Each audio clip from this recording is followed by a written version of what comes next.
एक बूढ़ा आदमी जो ठंड में चप्पल पहना हुआ है, उसके पास पैर में पहनने के लिए मोजे भी नहीं है, और उसके कपड़े साफ तो थे पर बहुत पुराने हो गए थे।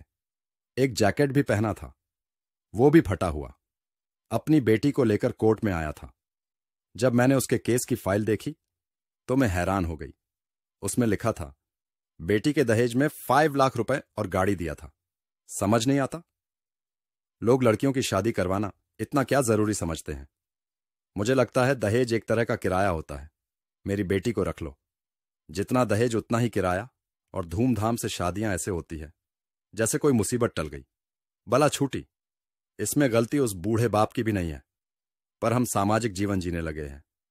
माना मनुष्य एक सामाजिक प्राणी है। सोशल होना, लोगों से बात करना, सब सही है, पर क्या हम लोगों के साथ मिलकर सब कुछ सही नहीं कर सकते हैं? एक आदमी जो अपनी शादी में खूब दहेज लिया है, उसके पास आत्मसम्मान तो बिल्कुल भी नहीं है। एक आदमी जो गरीब है, ज्यादा कमाई नहीं हो पाती, बिना दहेज के शादी किया है, उसके पास आत्मसम्मान है। मैं पुरुष विरोधी नहीं हूं, बिल्कुल नहीं। एक स्त्री भी कहीं ना कहीं चाहती है मैं अपने दहेज में ये लेकर जाऊंगी ताकि ससुराल में मेरी इज्जत हो। या मेरी सहेलियां तो अपनी शादी में काफी कुछ लेकर गई थीं। वो इंसान जो अपनी शादी में दहेज लिया था, बूढ़े होने तक उसका दहेज खत्म हो जाता और अपनी बेटी के लिए दहेज इकट्ठा करने में अपनी सारी कमाई लगा देता।